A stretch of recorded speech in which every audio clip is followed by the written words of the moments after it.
It is me, Adesh Sharma. First of all, good morning to everyone. In today's video lecture, I am going to tell you very important structure in school course as well as in spoken English. यदि मैं कहूँ कि अगर ये structure न होता तो English translation, English spoken अधूरा होता, तो कोई गलत बात नहीं है।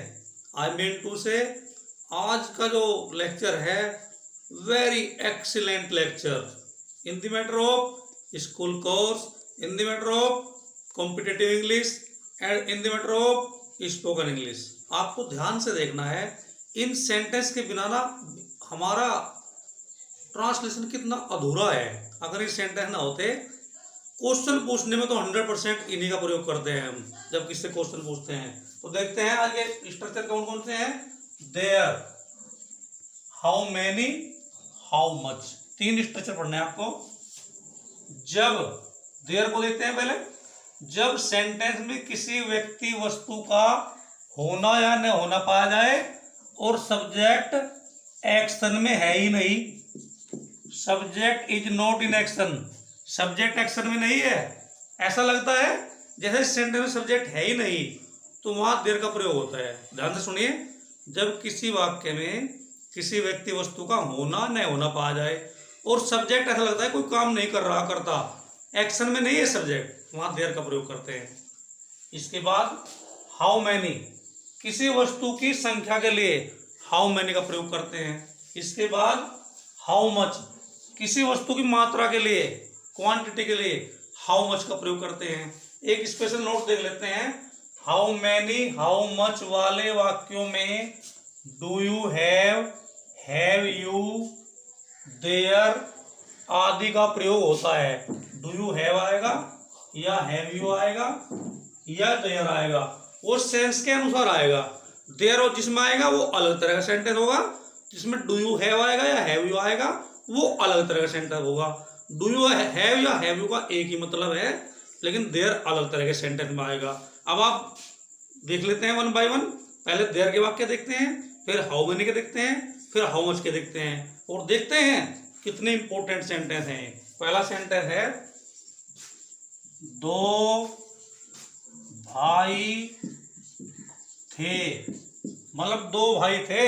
Subject is not in action, subject action में नहीं है, कोई काम नहीं हो रहा है, 2 भाई थे। There were 2 brothers, there were 2 brothers. इस तरह के सेंटेंस में देयर को फर्स्ट ऑफ ऑल लगाते हैं। इसे इंट्रोडक्टरी यूज ऑफ देयर भी कहते हैं, introductory use of there. There के बाद वाक्य के टेंस के अनुसार helping verb is, am are, was verb, will be, shall be का प्रयोग करते हैं। टेंस जो मांग रहा है वो भी देंगे। अगर प्रेजेंट में है तो इज एम आर आएगा, पास्ट में वाज वर्ब आएगा, फ्यूचर में विल बी, शैल बी आएगा। इस तरह देख लेते हैं। 2 भाई थे, पास्ट टेंस है। There were 2 brothers, there plus be form verb plus object, कुछ भी तो नहीं है। There plus be form verb, be form verb में मैं आपको पहले बता चुका हूं, is, am are, was verb, will be, shall B, ये बी फॉर्म वर्ब कहलाती हैं, बी के अंडर में काम करते हैं। दूसरा सेंटेंस देख लेते हैं। इस कॉलेज में, कॉलेज में 50 अध्यापक हैं, यानी subject is not in action, अध्यापक का होना पाया जा रहा, काम का वर्णन कुछ नहीं है। तो there are 50 teachers in this college, इस कॉलेज में 50 अध्यापक हैं। There are 50 teachers in this college. इसी तरह से अगला सेंटेंस देख लेते हैं। ये पास्ट इंडेफिनिट का सेंटेंस भी हो सकता है, देयर वाले प्रयोग में पास्ट इंडेफिनिट का सेंटेंस भी आ सकता है। जिस तरह से एक समय दिल्ली में एक राजा राज्य करता था। राज्य करता था। इसमें सबसे पहले एक समय की इंग्लिश लेंगे। Once upon a time. इसमें देयर का प्रयोग इंट्रोडक्टिव नहीं माना जाएगा, देयर बीच में आ जाएगा। There ruled a king in Delhi. There के इस तरह से आप बहुत सारे सेंटेंस बना सकते हैं। एक सप्ताह में 7 दिन होते हैं। There are 7 days in a week. किसी जंगल में एक शेर रहता था। There lived a lion in a forest. 2 मित्र थे। There were 2 friends. बहुत समय हुआ एक राजा था। Long ago there was a king. And generally you find such type sentences in story translation. When we translate from Hindi to English, we find this type of sentences. I mean to say, your job there is very excellent. Your job not only for the students but also for spoken English. Now I am going to tell you how many. जैसे मैंने आपको पहले बताया है, किसी वस्तु की संख्या के लिए how many का प्रयोग करते हैं। जब किसी वस्तु के बारे में पूछते हैं, संख्या के बारे में पूछते हैं, नंबर्स के बारे में पूछते हैं, वहां हाउ मैनी का प्रयोग होता है। और किसी वस्तु की मात्रा के लिए हाउ मच का प्रयोग होता है। जो काउंटेबल नाउन है, जिन्हें हम गिन सकते हैं, उनके लिए हाउ मैनी आता है। और जो अनकाउंटेबल नाउन है, नापते हैं, तोलते हैं, चीनी है, पानी है, दूध है, ऑयल है, उसके लिए हाउ मच आता है क्वांटिटी के लिए। तो देख लेते हैं। तुम्हारे पास कितनी गाय हैं? डियर स्टूडेंट्स, आपको ध्यान देना है। ये भी कह सकते हैं तुम कितनी गाय रखते हो। दोनों का एक ही मतलब है। गाय की संख्या, संख्या के लिए how many. How many cows do you have. How many cows do you have. ये भी कह सकते हैं और मिस या। How many cows have you. दोनों ही सेंटेंस करेक्ट हैं। हैव यू भी लगा सकते हैं, डू यू हैव भी लगा सकते हैं।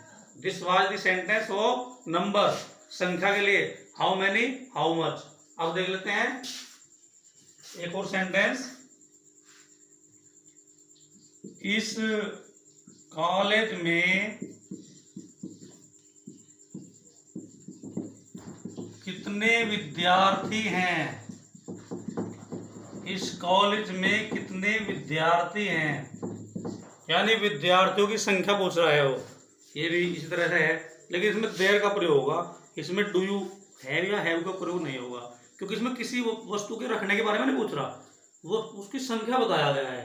वे विद्यार्थियों का होना या न होना। I have already told you, उसमें देयर जरूर आएगा। देख लेते हैं। How many students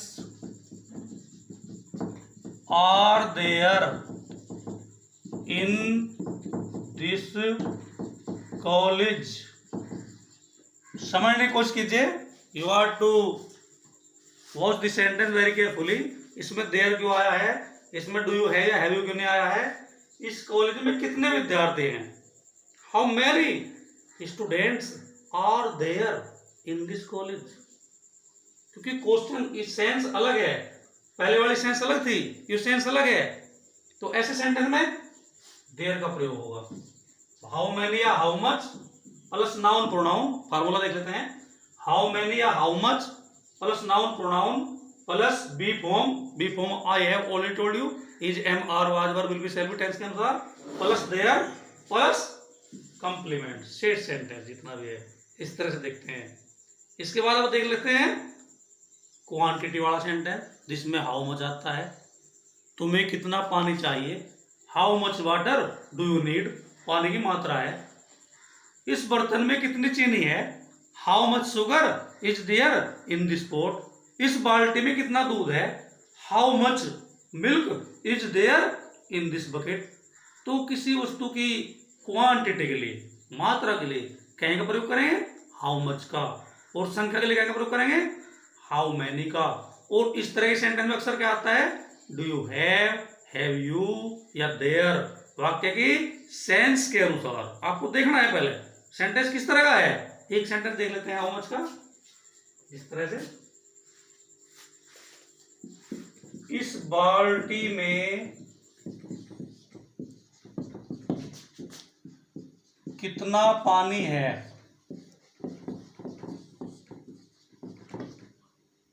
how much water is there in this bucket. क्योंकि इसमें पानी की मात्रा थी, पानी की संख्या नहीं होती है, पानी की मात्रा होती है, दूध की मात्रा होती है, तेल की मात्रा होती है, चीनी की मात्रा होती है। For quantity we use how much and for number we use how many. तो स्टूडेंट्स ये था आज का बहुत ही excellent topic, there, how many, how much. That's all for the day. Have a good day. Thanks.